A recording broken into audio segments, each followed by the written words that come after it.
తమిళనాడులోని కరూర్లో TVK chief Vijay ర్యాలీలో చోటు చేసుకున్న తొక్కిసలాట తీవ్ర విషాదాన్ని మిగిల్చింది. విజయ్ ర్యాలీలో జరిగిన తొక్కిసలాటలో మరణించిన వారి సంఖ్య 39కి పెరిగింది.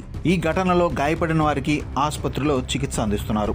మృతుల కుటుంబాలను తమిళనాడు సీఎం ఎంకే స్టాలిన్ పరామర్శించారు. అలాగే మృతదేహాల వద్ద పుష్పగుచ్చాలు ఉంచి నివాళులర్పించారు. ఆసుపత్రిలో చికిత్స పొందుతున్న బాధితులను సైతం ఆయన పరామర్శించారు.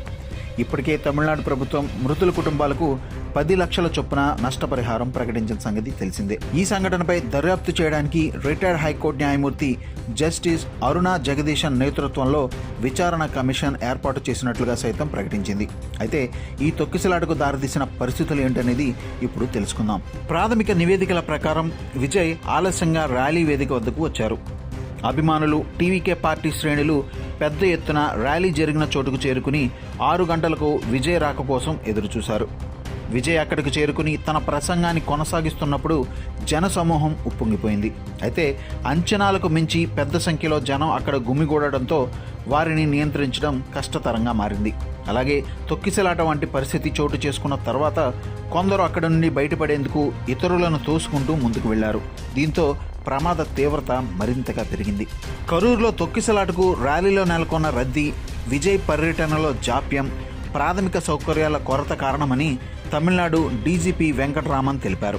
కరూర్ ర్యాలీ స్థలానికి విజయ్ మధ్యాహ్నం వస్తారని సోషల్ మీడియాలో ప్రకటించారని చెప్పారు. అయితే విజయ్ రాక ఆలస్యం కావడంతో మరొక వైపు జనం అంచనాలకు మించి పెరిగారని అన్నారు. ఈ కార్యక్రమానికి మధ్యాహ్నం 3 గంటల నుండి 10 గంటల వరకు అనుమతి ఇచ్చినట్లుగా తెలిపారు. అయితే విజయ్ అక్కడకు రాత్రి 7 గంటల 40 నిమిషాలకు చేరుకున్నారని తెలిపారు. అయితే అప్పటికే గంటల తరబడి ప్రజలు తగినంత ఆహారం, నీరు లేకుండా ఎండలో ఉన్నారని తెలిపారు. అలాగే జనం రద్దీ కూడా విపరీతంగా పెరిగిందని చెప్పారు ఆయన. నిర్వాహకులు దాదాపు 10,000 మంది వస్తారని తెలిపారు. అయితే అక్కడికి దాదాపు 27,000 మంది వచ్చారని పోలీసులు అంచనా వేసినట్లుగా చెప్పారు. అయితే తమ ఉద్దేశం ఎవరిని నిందించడం కాదని వాస్తవాలు మాత్రమే చెబుతున్నామని తెలిపారు. మెయిన్ రోడ్డుపై ఏర్పాటు చేసిన వేదిక వద్ద సుమారు 500 మంది పోలీసులు విధుల్లో ఉన్నారని వెంకటరామన్ చెప్పారు. మరింత పోలీసు బందోబస్తు ఉంటే ప్రజలకు తక్కువ స్థలం ఉండేదని అన్నారు.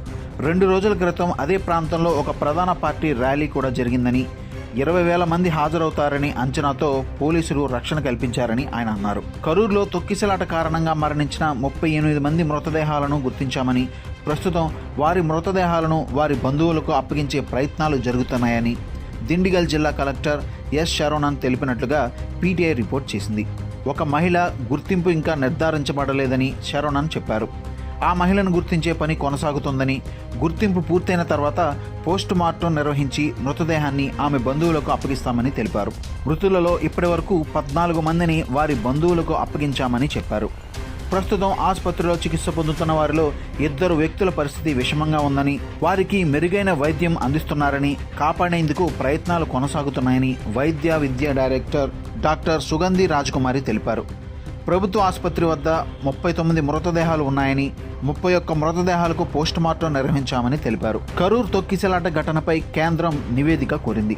తమిళనాడులోని కరూర్లో టీవీకే చీఫ్ విజయ్ ప్రచార ర్యాలీలో జరిగిన తొక్కిసలాటపై తమిళనాడు ప్రభుత్వం నుంచి కేంద్ర హోం మంత్రిత్వ శాఖ వివరణాత్మక నివేదిక కోరిందని ప్రభుత్వ వర్గాలు తెలిపాయని ఏఎన్ఐ వార్తా సంస్థ తెలిపింది.